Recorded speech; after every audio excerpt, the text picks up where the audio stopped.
Say, man, the city boys are down real bad on this one, man. You dig what I'm saying? I'm talking about down real bad because the feds and law enforcement across the state of Georgia and across the country is playing zero games when it comes to street gangs, violence, and just trying to clean up the streets all together, just in general, from a general perspective. I mean, just look back over the last couple of years. These folks ain't playing no games. So to anybody that still decides that they want to be a street nigga in 2025, good luck, partner, because the internet has made these folks' job a hell of a lot easier to find out exactly what you're doing, exactly where you at, and exactly what you involved in, you and everybody else that you involved with. You understand me? Now, the state of Georgia has collaborated with multiple law enforcement agencies, not just in the state of Georgia, but across the country, from the East Coast to the West Coast, in a 60-page RICO federal indictment against gang members. 30 gang members in particular indicted on racketeering, murder, drug trafficking, fraud, and firearms charges. You understand me?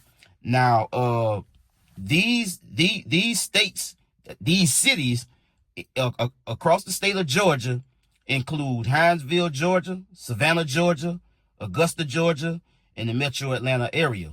That's just in the state of Georgia. Now, this federal RICO indictment also includes multiple states across the country, including Georgia, obviously, right? Florida, New York, New Jersey, Texas, California, North and South Carolina, man. Let's get to the content. Say, man, if you watching this video right now, man, and you like how we kick it over here at GuddaTV, man, why don't you do me a favor and hit that like button, hit that subscribe button, and turn on your notification bells, man. It won't cost you nothing. I promise you. Why don't you go ahead and do that for the boy and help the channel out? Appreciate you. My name is Tanya Groover. I'm the criminal chief of the U.S. Attorney's Office for the Southern District of Georgia. I'm fortunate today to be joined by Dave Jaffe, the chief of the Violent Crimes and Racketeering Section of the Department of Justice, the Criminal Division. Kim Dammers, the principal deputy of the Violent Crime and Racketeering Section of the Department of Justice, Criminal Division. Brian Osden, the assistant special agent in charge of the Federal Bureau of Investigation, the Atlanta Field Office. Brad Snyder, the resident agent in charge of the Federal Bureau of Investigation, Savannah Field Office. Bo Kadoka, the assistant special agent in charge of the Bureau of Alcohol, Firearms, Tobacco, and Explosives, the Atlanta Field Office. And Thomas Crawford, the resident agent in charge of the Bureau of Alcohol, Firearms, Tobacco, and Explosives of the Savannah Field Office. Inspector Terry Howard with the Georgia Bureau of Investigation. Curry Ward, assistant special agent in charge with the Georgia Department of Corrections, the Southeast region.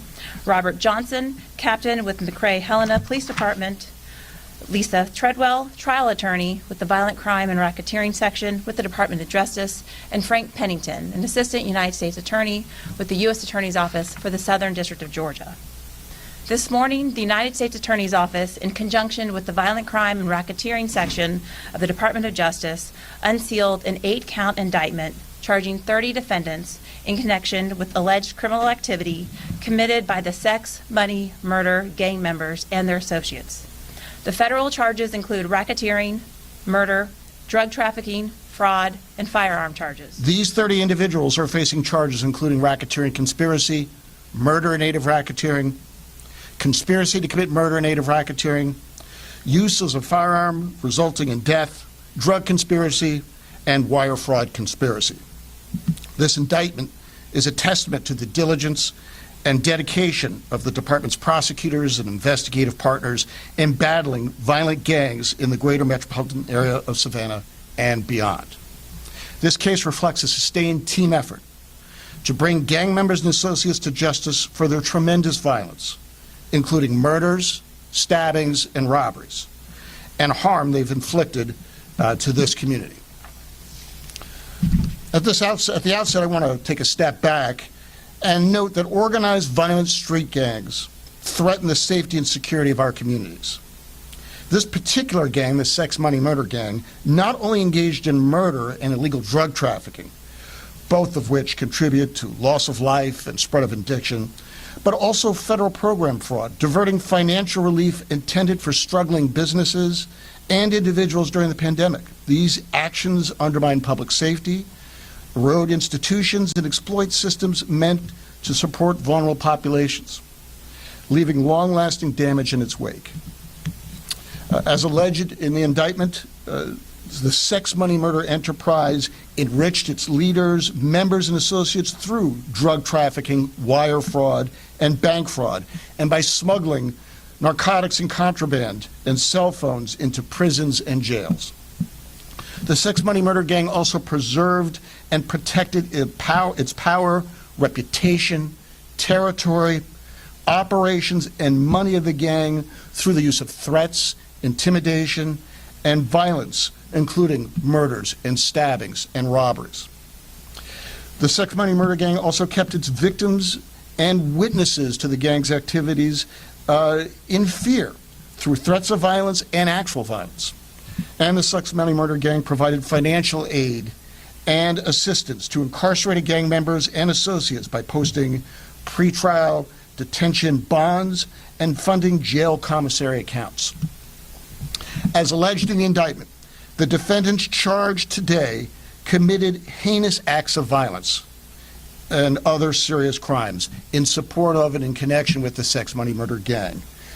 This included the execution-style murder of a young man on a school bus, getting off the school bus, returning from school in his school uniform, where the gang intercepted him as he got off the bus, took him to a secluded area, and shot him in the head and executed him.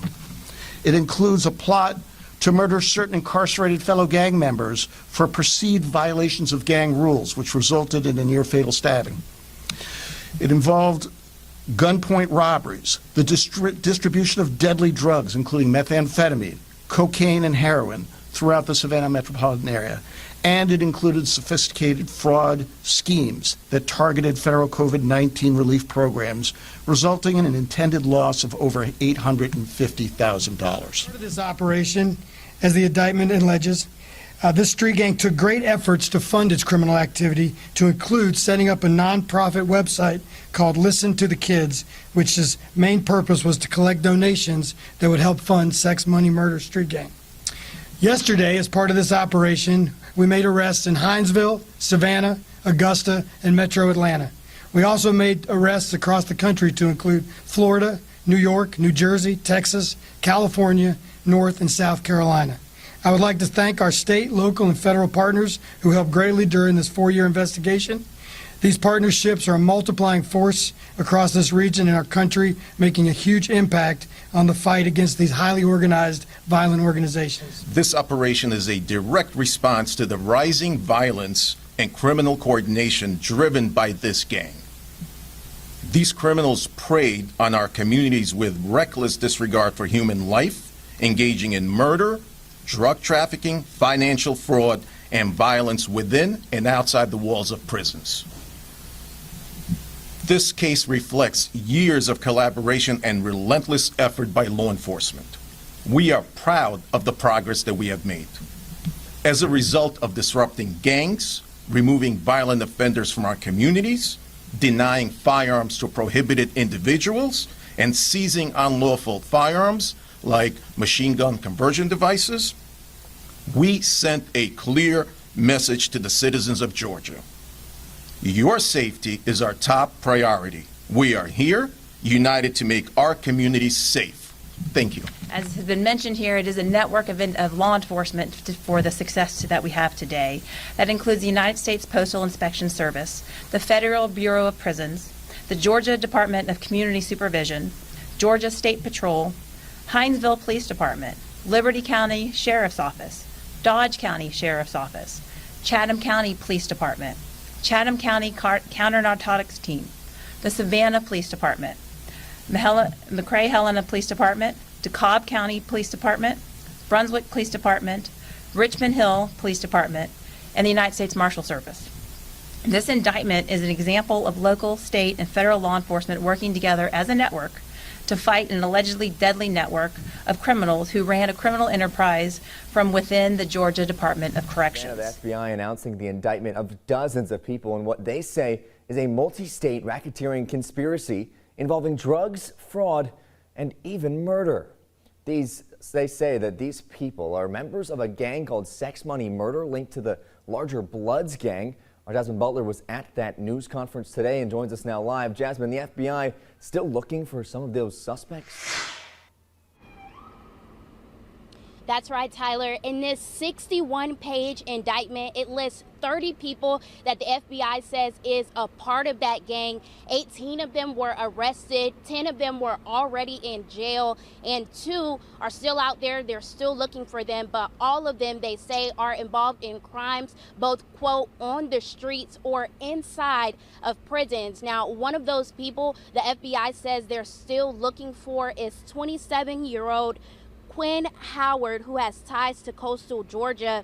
He's believed to be in the Savannah-Hinesville area. Here's a look at that wanted poster the FBI released today. This can also be found on our website, and the warrant for his arrest was issued less than a week ago after he was charged with RICO conspiracy. The FBI says he should be considered armed and dangerous. We're also going to give you a look at some of that video from the FBI yesterday morning, getting prepared to make those arrests. They made them in Hinesville, Savannah, Augusta, and Atlanta, and the people arrested face a wide variety of charges, from wire fraud all the way up to murder.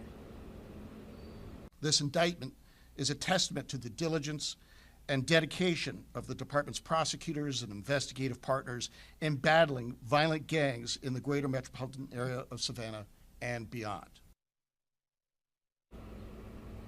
Now, one of the crimes tied to this indictment happened right here in our area. It was a murder back in 2020 in Long County. A 18-year-old was shot and killed. I'll have more on that tonight on The News at 11. Get a job, man. It's not worth it. Take some of the money that you have made, if you made any at all, start a business, go legit, please, or wait around for the shark to eat you up. You dig what I'm saying? Now, there's also a write-up from the United States Attorney's Office, Southern District of Georgia, for a little bit of context. 30 gang members and associates indicted on racketeering, murder, drug trafficking, fraud, and firearms charges. And an 8-count indictment was unsealed in the Southern District of Georgia, charging 30 defendants, all alleged sex money murder gang members and associates, with crimes including racketeering, conspiracy, murder in aid of racketeering, conspiracy to commit murder in aid of racketeering, conspiracy to commit wire fraud, and related firearm and drug trafficking charges. According to the court documents and statements in court, sex money murder members and associates engaged in extreme violence to retaliate against fellow members for perceived violations of gang rules. For example, sex money murder members killed one member who wanted to leave the gang and attempted to kill another by repeatedly stabbing him for alleged homosexual activities. While in jail, sex money murder members profited from trafficking large amounts of deadly drugs, including methamphetamine, cocaine, and heroin throughout the Savannah metropolitan area. They also made money participating in sophisticated fraud schemes targeting federal COVID-19 relief and unemployment benefits programs that resulted in intended losses of over $850,000. So that's just a small sample size of what's in this 60 page indictment. And at the end, like they talked about, like, these folks is orchestrating a whole lot of criminal gang activity, not only from the streets, but from the inside the Georgia correctional facilities. You understand me? Targeted stabbings, targeted hits, and different things of that nature on members and also other folks to maintain their status. They talked about, COVID-19 relief funds to totaling up to almost $1 million, and, funding bank accounts or commissary accounts for incarcerated members, and also to fund street gang activity on the streets. So again, man, find something else to do, man. Folks got to realize that the street shit is dead for real, bro. It's dead for real. It's over with. It's like it's the street life and what it used to be is a distant thought. It's one of those nostalgic type things you think about when you when you think about how it used to be and what it used to be. And we all know as time move on, things just ain't the same no more in no kind of way, shape, form, or fashion. And the street thing, it's just not what it used to be. I am an 80s baby. I understand what the streets used to be, what they used to mean, but that's not the life that's not the way the streets are ran now. Everything is watered down. Everything has morphed into something else that it didn't used to be. It's a lot more appetite for a whole lot of games, and what used to be real ain't real no more. Niggas is done took real and turned it into something else. Like the new real now is pretty much whatever. Anything goes. And if you able to get you a bag and you worth a couple dollars, then if you flaw a hair, you can really do whatever and it be accepted, because people just gonna look at your value. Oh, that nigga got money, so it's all good. Niggas look past shit when you got money. Back in the day, it ain't matter if you had money or not. If you was a lame, you was a lame. If you was flawed, you was flawed. If you was a sucker, you was a sucker. Whether you had money or not. Now, if you got money, it don't matter what the hell you do, obviously. I mean, we've seen evidence of that. So at the end of the day, it is what it is. You can keep doing whatever it is you're doing. That's your right to do that. But understand, these law enforcement agencies are working together across the country. And they all got their eyes locked in on the internet because they know that's where to go at, because niggas just can't help themselves but to post and say shit that they don't need to be saying and posting stuff that they don't need to be posting on the internet. It's easy. It's low-hanging fruit. If you in law enforcement, to just sit back at your desk and just get on the internet. They get a lot of leads. They get a lot of leads and a lot of self-incriminating evidence off the internet. It just is what it is. So at the end of the day, if that's what you choose to do, go ahead. It's just know that it's got an expiration date on it. And when that expiration date come, hey, it might be a year, it might be 5 years, it might be 10, 20 to life. But that's a gamble you willing to take for street credibility, or just to be tough, or to be involved in the streets for whatever reason.